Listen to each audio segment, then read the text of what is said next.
Well, hello, everybody, and welcome back to another Spotlight on Security Tech Insights. My name is Vic Camacho, Principal Technologist here at Cohesity within the Technical Advocacy Group. And today we're going to be talking about all things data classification for security and why it matters. And today I am joined by my esteemed colleague. At one point, we worked together at a different organization. Dave, please introduce yourself. Hey Vic, good to be with you here. Yeah, my name, as Vic mentioned, we used to work together, good longtime friends. My name is Dave Stevens. I work for Entrust today, and for that, I am a senior principal solutions technical architect, or something along those lines. Uh, what it boils down to is I talk about technical solutions and how all of our Entrust technologies can help secure an enterprise. And in this instance, it turns out we've got a great integration with Cohesity here on how we can actually help to protect this. And it kind of ties right into the data classification topic that we're going to talk about today. Right, Vic? Right, wonderful, and thanks for joining, Dave. Appreciate that. And so, given the topic of data classification, we should probably discuss why it's so important. But we want to define first what data classification is. Given today's threat landscape, why does it matter? Dave, could you maybe give us a brief description of what data classification is? Yeah, my definition of data classification when I talk about it is really boils down to two main things. Where is your publicly identifiable information or your public health information? If you go to the doctor, every time we fill out a form, you've probably seen this over the last 10, 15 years where you need to sign a form when you go to a brand new doctor, and sometimes even to your current doctor, where you need to sign a form that says, hey, we're going to be collecting information about you. We want to make sure you're aware of it. We're going to do everything in our power to protect it. You might find that kind of funny considering all the news you hear about today of companies being hacked and things of that nature. But it's really about protecting that information that identifies you. And then second is where does that information live? How is it accessed? Is the way I look at data classification. It's really important to understand who has access to that information. In this instance, let's fall back on the PII, public health information, PHI. How is the doctor accessing that information? How are they using that information? If you understand the patterns, this could actually help you understand when you may have been breached or you have a ransomware attack happening within your organization. So being able to understand what you have, what type of data you have, who's accessing it, where that data lives inside your organization, all boils down and falls under the umbrella of data classification for me. Oh, very good. Yeah, I mean, just talking about PHI, right? That sensitive data that falls under that regulatory compliance like HIPAA. I mean, what would it mean for an organization if sensitive data like that gets out, right? And you think about some of the regulatory compliances around that and what that could mean with impending audits, right? That's pretty personal information to people, right? Not only that, but customer data. You start to talk about things like your intellectual property, right? That thing that gives you an edge in business, but also your staff's data, right?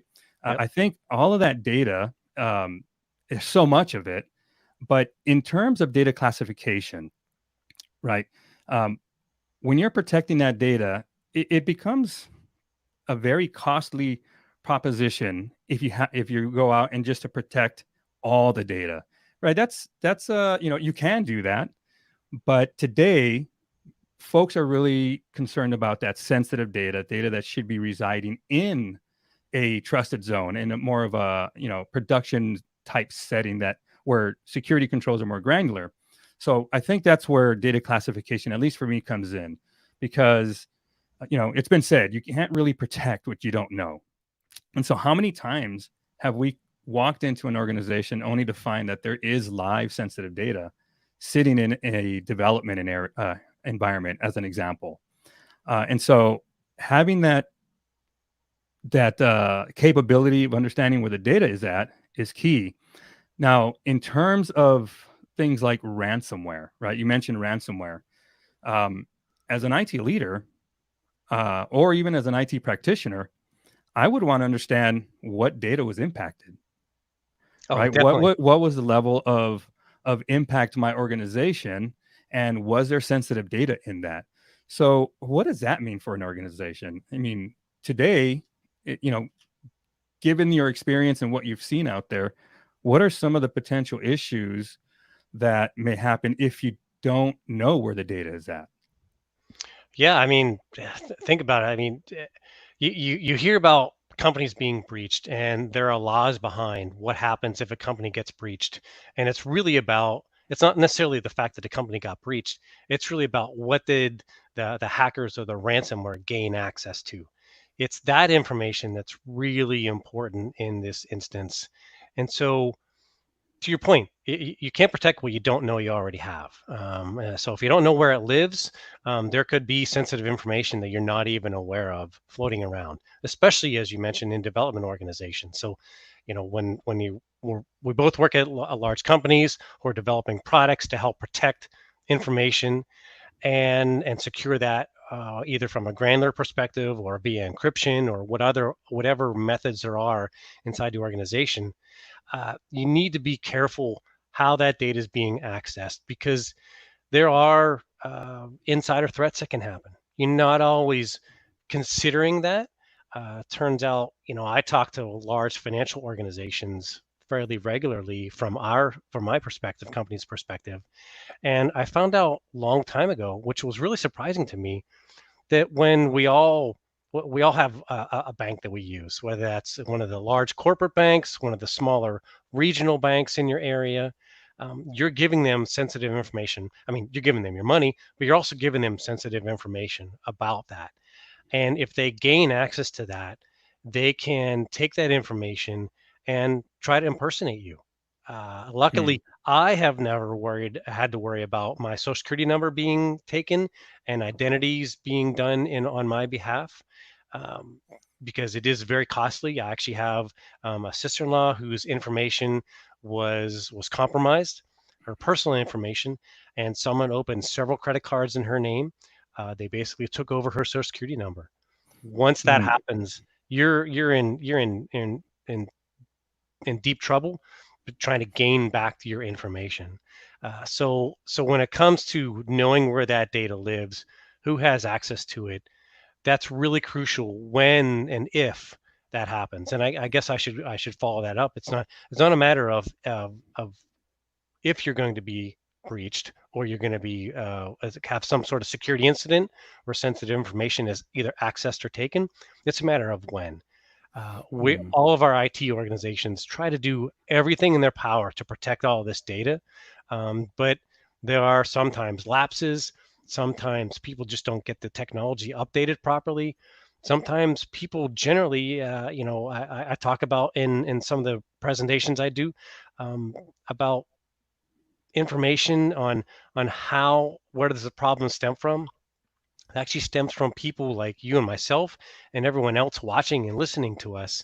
Hmm. Is 82% of the problem is a human factor. It's actually not the technology. So what it boils down to is it's maybe an individual in either in IT or development or security for that matter has accidentally misconfigured a tool that's supposed to help protect this information. Hmm. And so having those access patterns and knowing where the data lives and what exactly how sensitive that information is crucial to being able to recover quickly, as well as inform your customers of what data was actually accessed or taken in this instance.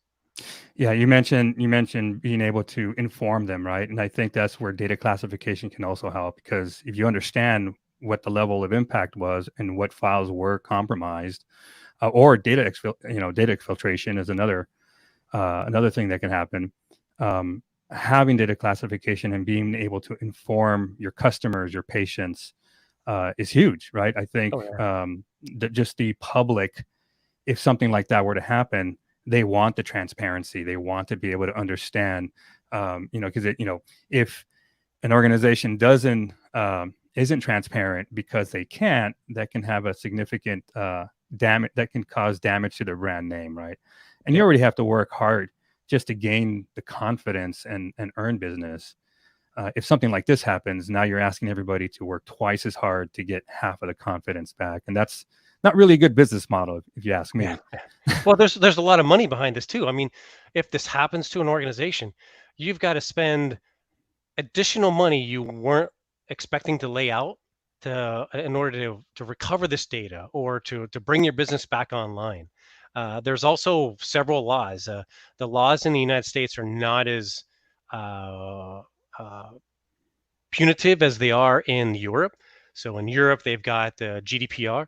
Mhm. Uh, I'm drawing a blank right now on what GDPR stands for. But if anyone who's from the EU area or Europe watching or listening to us, I obviously understand what GDPR means.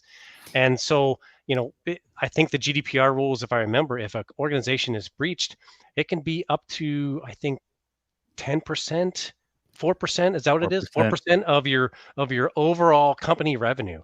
Yeah. So if you're a large company, that could be a big check you need to pay out. And so you want to be able to make sure you never have to pay that out, and then you never have to pay your internal IT organizations or other operations internally in order to recover that data. So you could get hit with a double whammy in terms of money on both sides of the aisle here. Yeah, absolutely. And then, just going back to the GDPR, and thanks, Linnea, that is the General Data Protection Regulation, right? And so that's something we were working on before it went live, right? And there was a lot of the thing about that is that it wasn't very prescriptive. They just told you what you couldn't or couldn't allow to happen, right? That I do remember. California has their own too with their Yep. CCPA, Yep. right? And so it's making its way. It makes sense, and I think about you had mentioned about insider threats or even accidental outages. I think that's where data classification and things like role-based access controls come into play, right? To limit the blast radius of such an event, That's right. whether that's ransomware or a bad actor internally, or an accidental outage, right? Having that kind of a secondary approval process, right? And so we do have that built into the system, which is a great feature to have. But in terms of data classification, um, understanding where that data is going to be so important, excuse me, is going to be so important, just for all of those things that you mentioned, right? Especially if, with ransomware evolving and threat actors continuously evolving and changing their TTPs or their techniques, tactics, and procedures, right? They're continuously evolving, and so we also must evolve. And then, just to what your point earlier is, you know, it's not 100%. It really isn't, but you can make it hard enough that the bad actors are going to maybe take it down the street because Yep. they're having success, right? And there's a reason they continue because of the success and because of things like ransomware as a service and taking advantage of those services out there. They run it like a business, and so we have to be ready for that. So yeah, absolutely. I think you hit some points with that resonate with me, and that was the the RBAC, so the role-based access controls, being able to determine where the data is at, because things happen in an environment. We do follow best practices. I think organizations will follow best practices to a large degree, like not allowing live sensitive data in a development environment. But these things happen, That's right? right. The perfect example of this, especially when I was in the practitioner side, of course you would follow these things, but how often would you have to make space on a system that you had to update or patch or upgrade, right? Whether there were security patches or you're just updating to the newest version of something, you would have to copy and paste that data elsewhere so that you can make those changes and updates. And so you do everything right.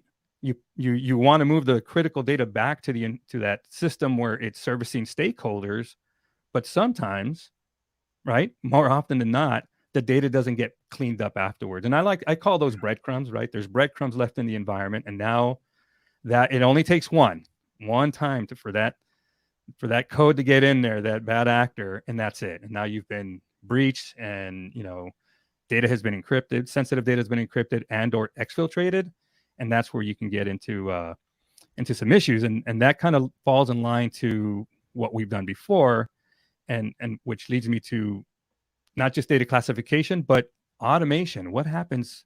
What kind of things can you do when you find sensitive data outside of a production environment? What are some of those things that we can be doing today? Yeah, before I answer that question, I think really what this boils down to, that's basic, simple, like maybe tagging the data or adding additional metadata to the data itself. You know, it really boils with a policy, and maybe many folks who are watching this aren't necessarily involved with building those policies. They're not part of the security team or the risk and compliance teams within the organization. But that's kind of where this starts. Is you've got to figure out what are the types of classification or levels of risk you're willing to accept for different types of data inside your organizations, and if you can define those policies on what's going to happen with this data or who has access to the data, that goes a long way in making sure that you can put these boundaries around this information. So one way to look at this information is, and to your point around um, automation, I talk about this a lot of times with our solutions, is we like to do a lot of this stuff manually. But going back to my prior comment that 82% of breaches are caused by human error, there's a lot of ways that we can mess up doing this in a manual fashion. So automation tools are one way to actually make this easier for yourself. Kind of get a return on your investment by buying into a tool, whether that's a small amount of money or a large amount of money. Buying into tools to automate this data classification and help you understand where that data lives can go a long way. And it also helps with internal boosting of, am I doing a redundant task every day of my life? I know, as a junior admin, I got tasked with doing things that were so boring to me. I was like, why can't we not automate this thing? Well, we've moved a long way from those Mhm. days. I mean, let's not go how long ago that was for me, but or for you, Vic. I mean, we're kind of getting up there, right? Yeah. But automation tools have really come a long way to help make this easier for not only the folks, so you're not doing a redundant task day in and day out, but it actually helps improve how quickly you can find this data and tag it and then apply that policy that says that if this is, let's just pick something simple, a social security number, that's something only a few set of individuals or a group should have access to. Maybe like a salesperson who's trying to help set up a new bank card for you. So when Mhm. you have to set up a new bank card, you typically need to have a social security number, your first and last name, address, things of that nature. All of those personally identify you, but the social Mhm. security number is maybe not as high a priority or risk item as say your address, because your address is all over the place.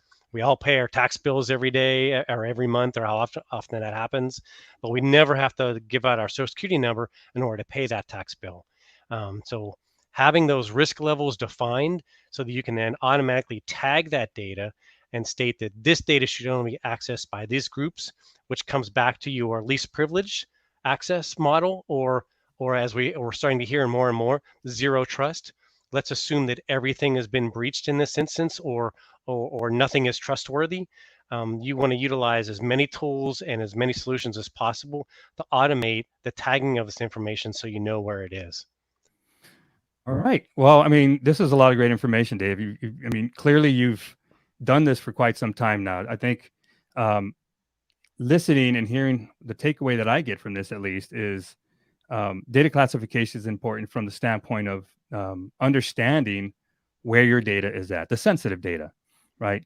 We know that we can't protect all the data because that would just be an incredible amount of data, right? We typically, organizations will typically protect and secure, mission critical, core critical data, certainly customer and or patient data, right? They're one and the same. Mm-hmm. Uh, their staff's data and especially intellectual property, right? Organizations, source code as an example, or that thing that gives them an edge in business.